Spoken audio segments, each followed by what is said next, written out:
중국이 낸시 펠로시 미국 하원 의장의 대만 방문에 항의하면서 대만 해협에서 대규모 무력 시위에 나섰죠. 그 여파가 이어지고 있는 상황인데요. 네, 베이징 연결하겠습니다. 임광빈 특파원. 네, 베이징입니다. 네, 중국군이 이번 훈련에 역대 최대 규모의 군용기를 투입한 것으로 확인됐다고요. 네, 그렇습니다. 중국 관영 CCTV에 따르면 이번 훈련에는 전투기와 폭격기, 공중급유기 등 다양한 기종의 군용기들이 동원됐습니다.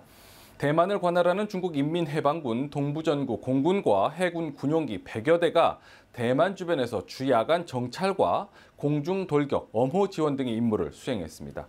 역대 최대 규모인데요. 중국의 최첨단 스텔스 전투기인 젠20 등 신형 첨단 기종들도 대거 투입됐습니다.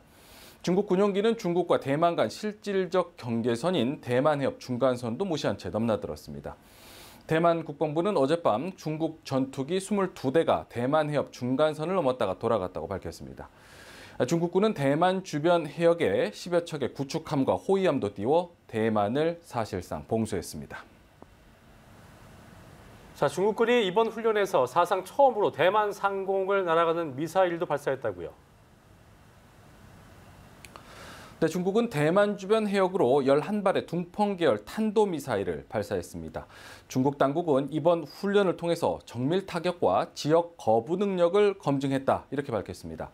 지역 거부 능력은 적의 접근 또는 육해공 지역 점령을 차단하는 의미로 대만의 유사시, 미국의 항공모함 등 증원 전력 개입을 견제하는 훈련을 실시했다는 뜻입니다. 미국을 겨냥한 고강도 경고로 해석되는 군사 행동을 한 것으로 해석이 되고 있습니다. 我们圆满完成了在台湾海峡远程火力实弹射击任务，达到了预期效果，全面检验了部队实战条件下作战能力。 중국 당국의 입장을 대변하는 관변 매체 환구시보는 탄도미사일 중 일부가 사상 처음 대만 상공을 통과한 데 큰 의미를 부여했습니다. 대만의 패트리엇 미사일이 밀집된 지역을 통과해서 미국 이지스함의 눈앞에서 목표물을 명중시켰다고 한 중국 해군연구원의 말을 전했는데요. 이 연구원은 인민해방군이 이미 먼 지역을 탐지해 정확히 타격하는 문제를 해결했음을 보여준다고 평가를 했습니다. 사실상 대만 통일작전 리허설이라고 할 만큼 이번 훈련이 세부적인 목표 아래 진행됐다는 것을 의미하는 것으로 풀이가 되고 있습니다. 台湾是中国领土不可分割的一部分。中国军队在中国台湾岛附近海域开展军。 예, 중국이 예고한 훈련 기간이 일요일까지인데 강도 높은 훈련이 계속되고 있는 겁니까?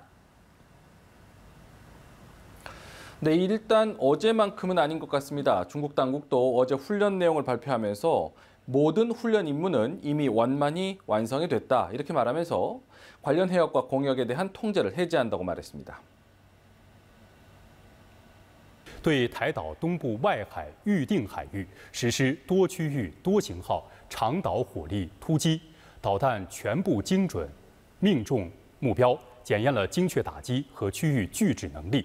整个实弹发射训练任务已圆满完成，解除相关海空域管控。 어제와 같은 실탄 사격을 더 이상 하지 않을 것이란 해석이 가능한데요. 자칫 우발적 충돌로 이어질 것을 우려해서 강도 높은 실탄 사격 훈련이 아닌 다른 군사적인 조치로 대만을 압박할 것이란 관측이 나옵니다. 한편 중국이 발사한 탄도미사일 4발이 대만 상공을 통과하는데도 대만 당국은 방공경보 사이렌을 울리지 않았습니다. 대만 국방부는 미사일 발사 이후 주된 비행 경로가 대기권 밖이어서 일반 시민을 대상으로 한 경보가 필요하지 않은 상황이라고 설명을 했는데요. 불필요한 시민들의 동요를 차단하고 중국이 의도한 심리전에 말려들지 않으려는 의도로 풀이가 되고 있습니다.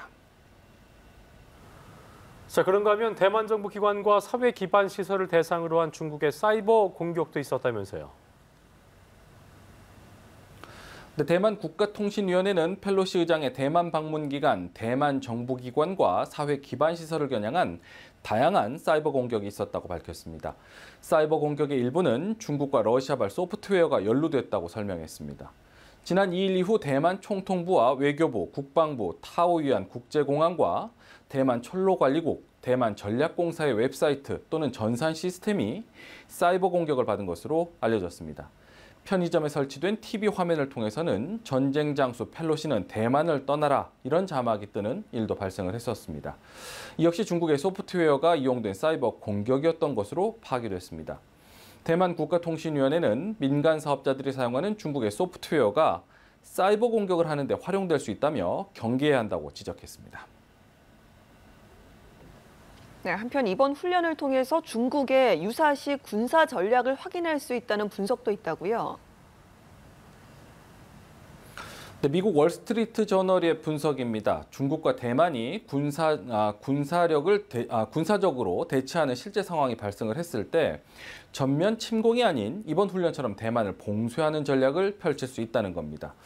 아직 전면 침공으로 대만을 압도할 만큼의 군사력을 갖추지 못한 상황에서 대만을 실질적으로 봉쇄함으로써 대만뿐 아니라 국제사회에도 영향력을 과시할 수 있다는 분석입니다. 이미 이번 훈련으로 대만을 드나드는 2,000대 가까운 민간 항공기가 운항에 차질을 빚고 있습니다. 선박의 운송도 차질이 예상이 되고 있습니다. 중국의 대만 봉쇄가 이번 훈련으로 끝나지 않을 것이라는 전망도 있는데요. 아예 정례화할 수 있다는 관측까지 나오고 있습니다. 지금까지 베이징에서 전해드렸습니다.